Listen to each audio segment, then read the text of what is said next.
Hello friends, स्वागत है आपका हमारे YouTube channel MP sky academy में। आज के इस वीडियो में हम देखेंगे कि साहित्य क्या होता है, उसका अर्थ क्या है, साहित्य का स्वरूप क्या है। इसके बारे में अगर इससे संबंधित कोई उत्तर लिखना हो आपको तो आप इसे लिख सकते हैं। तो साहित्य का अर्थ और उसका स्वरूप, इस पर हम उत्तर लिखेंगे। तो सबसे पहले हम भूमिका लिखते हैं।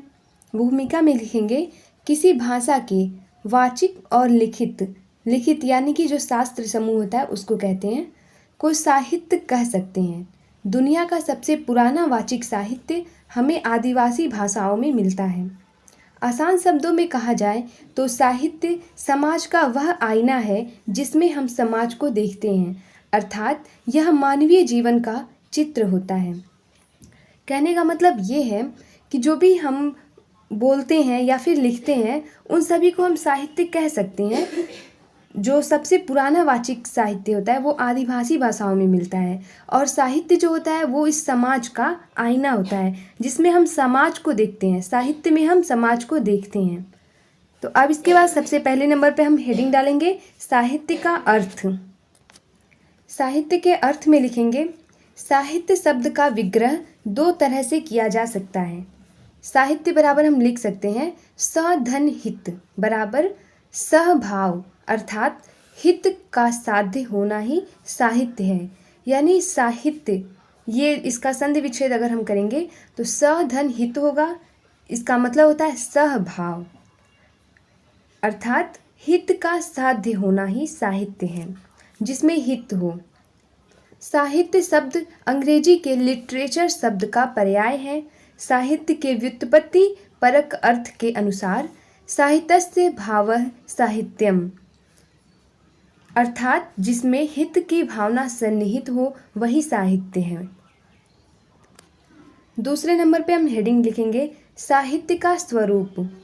भाषा के माध्यम से अपने अंतरंग की अनुभूति कराने वाली ललित कला काव्य अथवा साहित्य कहलाती है। यानी भाषा के माध्यम से अपनी जो अंतरंग की अनुभूति है, जो वो अनुभूति कराती है, उस ललित कला काव्य या फिर कह सकते हैं साहित्य कहलाती है। ललित कला अथवा अंग्रेजी का फाइन आर्ट शब्द उस कला के लिए प्रयुक्त होता है जिसका आधार सौंदर्य या सुकुमारिता है। यत् प्रत्यय के योग से साहित्य शब्द की निर्मिति हुई। शब्द और अर्थ का सहभाव ही साहित्य है। कुछ विद्वानों के अनुसार हितकारक रचना का नाम ही साहित्य है। साहित्य शब्द का प्रयोग 7वीं-8वीं शताब्दी में मिलता है। इससे पूर्व साहित्य के लिए काव्य शब्द का प्रयोग होता था।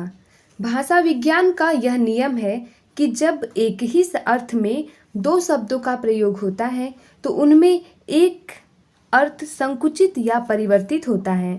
संस्कृत में जब एक ही अर्थ के लिए काव्य और साहित्य शब्द का प्रयोग होने लगा, धीरे धीरे काव्य का अर्थ संकुचित होने लगा। आज काव्य का अर्थ केवल कविता है और साहित्य शब्द को व्यापक अर्थ में लिया जाता है। साहित्य का तात्पर्य अब कविता, कहानी, उपन्यास, नाटक, आत्मकथा अर्थात गद्य और पद्य की सभी विधाओं से है।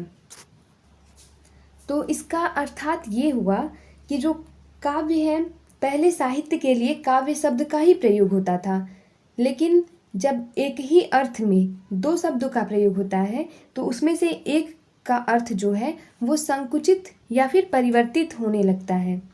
तो संस्कृत भाषा जो है उसमें काव्य और साहित्य शब्द का प्रयोग होने लगा था एक ही अर्थ में। तो आगे चल के धीरे धीरे काव्य का अर्थ जो है वो संकुचित हो गया। अब साहित्य का अर्थ जो है वो ज़्यादा व्यापक हो गया है और काव्य का अर्थ होता है केवल कविता से। साहित्य शब्द को व्यापक अर्थ लिया जाता है। तो इसीलिए साहित्य का तात्पर्य अब कविता, कहानी, उपन्यास, नाटक, आत्मकथा इन सब में लिया जाता है, यानी कि गद्य और पद्य सभी विधाओं में, और काव्य का केवल कविता से।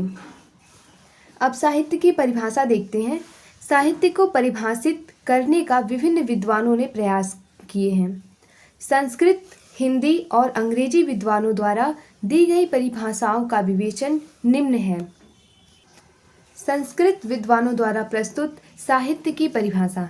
तो सबसे पहले हम देखते हैं संस्कृत विद्वानों ने जो साहित्य की परिभाषा दी है वो क्या है।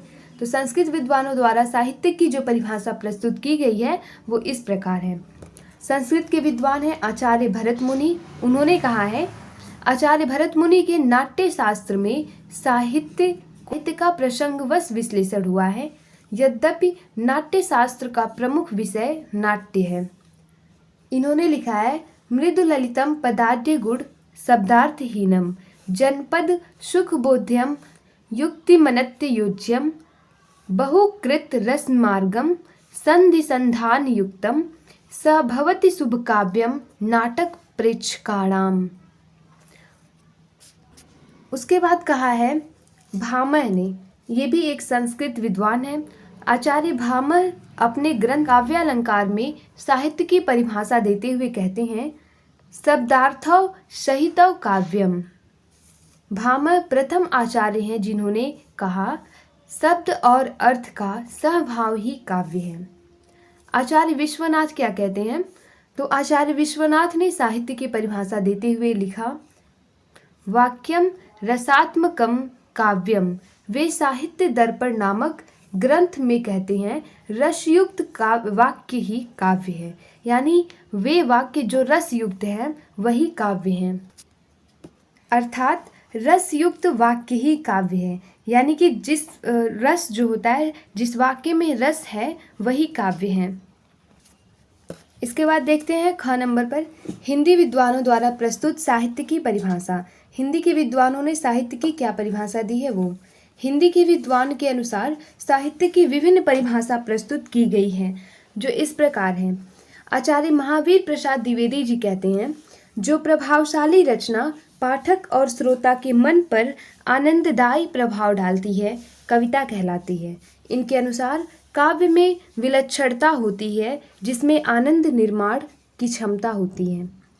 उसके बाद देखते हैं आचार्य रामचंद्र शुक्ल जी कहते हैं, साहित्य की परिभाषा के संदर्भ में इनके मत देखे जा सकते हैं। जिस प्रकार आत्मा की मुक्तावस्था ज्ञान दशा कहलाती है, उसी प्रकार हृदय की मुक्तावस्था रस दशा कहलाती है। हृदय की मुक्ति को साधना के लिए मनुष्य की वाणी जो शब्द विधान करती आई है उसे कविता कहते हैं। जयशंकर प्रसाद जी कहते हैं, काव्य आत्मा की संकल्पनात्मक अनुभूति है जिसका संबंध विश्लेषण विकल्प या विज्ञान से नहीं होता, वह एक रचनात्मक ज्ञान धारा है। अब ग नंबर पे देखते हैं पाश्चात्य विद्वानों द्वारा प्रस्तुत साहित्य की परिभाषा। अब पाश्चात्य विद्वानों ने क्या परिभाषा दी है वो देखते हैं। वर्ड्सवर्थ एक विद्वान है, पाश्चात्य विद्वान है वर्ड्सवर्थ। उन्होंने लिखा है, वर्ड्सवर्थ ने शांति के समय में स्मरण किए हुए प्रबल मनोवेगों के स्वच्छंद प्रवाह को काव्य की संज्ञा दी है। Poetry is the spontaneous overflow of powerful feeling. It takes its origin from emotion recollected in tranquillity. Coleridge ने सर्वोत्तम शब्दों की सर्वोत्तम व्यवस्था को कविता कहा है। Poetry is the best word in best order. Matthew Arnold कविता को मूलतः जीवन की आलोचना कहते हैं। Poetry is it bottom a criticism of life. साहित्य और समाज एक दूसरे के अभिन्न अंग हैं। समाज में घटित घटनाएं ही साहित्य सृजन का आधार होती हैं, यानी कि जो भी समाज में घटित होता है उसी के आधार पर साहित्य का सृजन होता है। इसलिए साहित्यकार की पैनी नज़र समाज पर होती है। साहित्य श्रेष्ठतर समाज निर्माण की दिशा दर्शाता है।